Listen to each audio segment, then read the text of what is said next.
Ciao a tutti! 5 consigli pratici per uscire dalla relazione con un narcisista. Me li avete chiesti seguendo gli altri video sul narcisismo e quindi facciamo un attimino di nuovo il punto insieme su questo personaggio in cui prima o poi, chissà perché, tanti di noi incappano e spesso non ce ne accorgiamo. La relazione con un narcisista può essere realmente destabilizzante. Se la stai vivendo o l'hai vissuta e appena conclusa, capisco come tu ti senta e la difficoltà che provi nel venirne fuori, perché il narcisista è come una sorta di ragnatela che avvolge e viene estremamente difficoltoso venirne fuori. La prima cosa da fare è riconoscere di avere a che fare con un narcisista. Spesso ci sono uomini e donne che hanno a che fare con il narcisista, soprattutto il covert, tra l'altro, che è meno identificabile e ci sono un paio di video sul canale che spiegano la dinamica.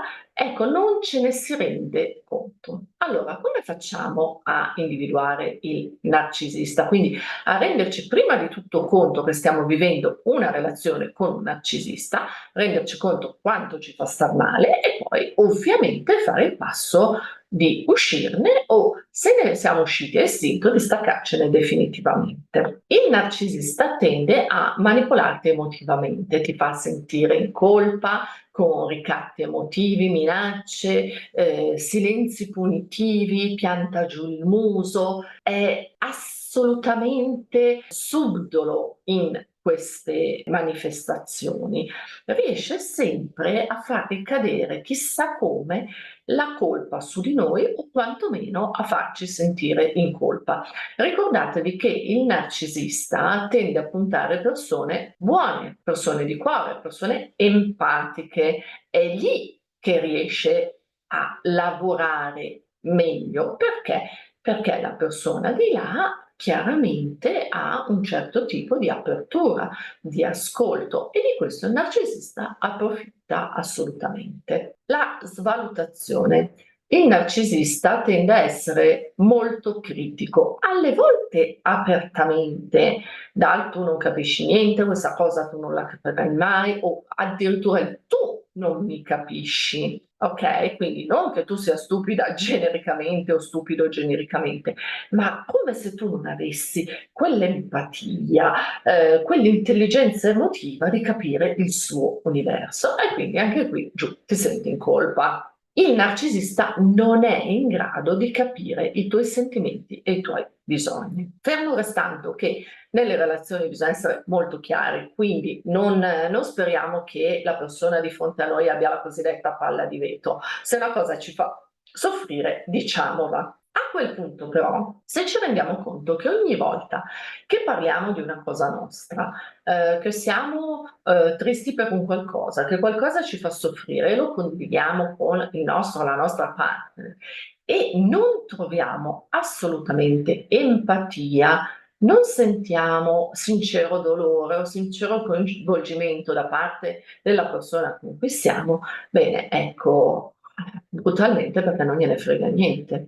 E non gliene frega niente perché, e non è una scusante, non riesce a farsi interessare quello che è intorno a sé. È talmente concentrato su se stesso, su se stessa, da non avere appunto tempo, testa e occhio per l'altra persona. E ripeto, non è una scusante. Va bene? Perché lo sforzo per entrare in sintonia con il prossimo è sano e onesto, che lo facciamo tutti. Il gaslighting, anche qui ho fatto un video che è molto interessante. Il gaslighting è una sorta di tecnica tale per cui il narcisista fa dubitare la vittima delle sue stesse percezioni. È carina la storia, deriva da un film degli anni 30.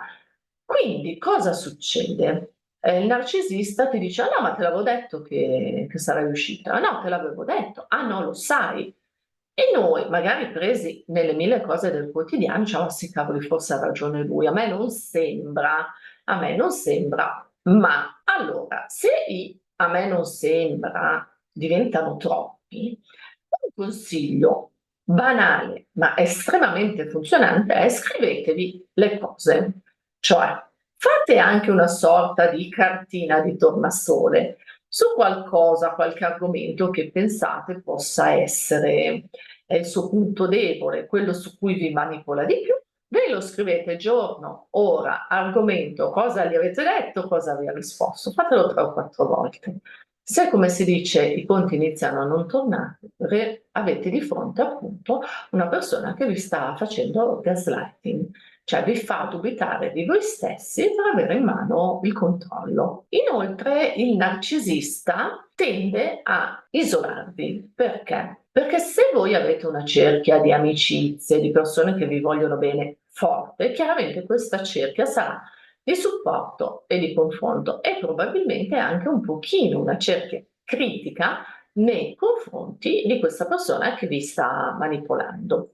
Quindi al narcisista non fa gioco che voi coltiviate delle relazioni sane e oneste con persone che vi vogliono bene e cercherà più o meno subdolamente di isolarvi. In modo un po' più aggressivo il narcisista classico, in modo un attimino più subdolo il narcisista cover. Magari ogni volta che dovete fare qualcosa lui bizzarramente starà male e avrà tanto tanto bisogno di voi. Ecco, voi empatiche, un po' crocerossine o dolci e amorevoli, cosa farete? Starete lì. Questo è tipico di, l'ho visto in tante persone, si mettono in coppia con qualcuno e spariscono. Spariscono perché, e non se ne rendono conto, soprattutto inizialmente, perché si sono accoppiati con un narcisista e quindi il narcisista tende un po' a isolare tutto quello che c'è intorno alla sua vittima, mentre di contro chi invece ti ama ed è empatico con te vuole conoscere i tuoi amici, vuole presentarti i suoi, vuole che si facciano cose insieme anche con altre persone e tutto questo ti dà appunto la cifra se hai più o meno a che fare con un narcisista. Se 3-4 di questi segnali ce li hai fra le mani e pensando magari anche l'ultimo e il penultimo, bene, affronta la cosa. Stai con una persona narcisista e brutalmente non è mai una buona cosa. Mai, mai, mai. È difficilissimo che il narcisista cambi, piuttosto il narcisista chiude una relazione, la fa chiudere all'altra persona e trova un'altra vittima, perché è un meccanismo abbastanza radicato. Ecco, su questo non voglio essere brutale, so che è un giudizio, però non è solo personale, è proprio statistico. Quindi, se ci rendiamo conto di avere a che fare con un narcisista, possiamo anche darci un periodo di tempo in cui parlarne con lui o con lei e cercare di vedere se l'altra persona ha intenzione di percorrere una via di autocoscienza e chiaro di miglioramento personale. Se questo non succede, e ve lo dico col cuore, mettete in conto che al 90 e passa per cento non succederà, l'unica cosa sana da fare con immenso dolore, perché ha un senso di fallimento, perché siamo sicuramente innamorati e innamorate, perché ci abbiamo creduto e investito tanto, spesso anni e magari anche figli, ok? Quindi cosa dobbiamo fare? Forza, coraggio, cercare supporto, se non ce la facciamo da soli, ma lasciare questa persona. Il lasciare non è solo il lasciare fisicamente, è il lasciare emotivamente. Questo è un percorso abbastanza lungo, si parla almeno di mesi, perché il narcisista è molto aggrappante, tende molto a legare e quindi sganciarsi da un narcisista è impegnativo, però credetemi, vi renderete conto che non lo pensate poi per un'ora, un giorno, 2 giorni, 3 giorni, 5 giorni e poi alla fine direte ma non mi manca neanche così tanto perché avrete ricostruito una vita vostra piena e vera. L'altro consiglio, e tutto questo è frutto di esperienza personale, di persone che ho conosciuto, di racconti di vita che mi sono stati fatti, il narcisista tende a mantenere un legame, si chiama orbiting. Cosa vuol dire? Che orbita intorno a noi. Orbita intorno a noi anticipando e esaudendo i nostri bisogni, non perché noi lo chiediamo, ma perché sa benissimo che questo ci lega, quel senso di gratitudine perché siamo buone persone, quel pensare, ma in fin dei conti mi ama, cioè se fa tante cose per me, se è sempre presente, e no che non è sempre presente, è presente quando questo gli fa gioco, nella misura in cui gli fa gioco. Quindi il consiglio grosso col cuore è: evitate ogni occasione di vedervi, di cose in comune e di cose di cui anche banalmente potete avere o pensare di avere necessità. È un meccanismo anche per noi quello che è instaurato il narcisista. Quindi anche a noi fa piacere avere dei bisogni e avere qualcuno che in un modo o nell'altro colmi questi bisogni, queste necessità. È qui che dobbiamo essere forti, forti, forti, forti, perché non stavamo bene.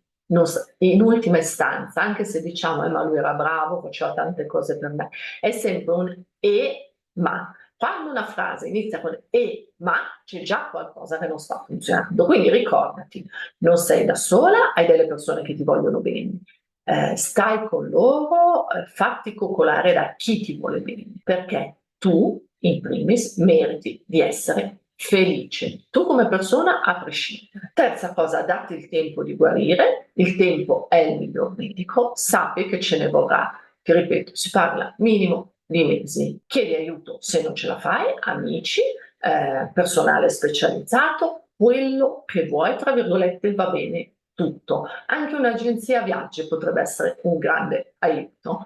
E soprattutto ricordati di essere forte e che assolutamente puoi farcela, perché chiunque abbia voglia di guardare in faccia la realtà è sempre e comunque immensamente più forte di un narcisista.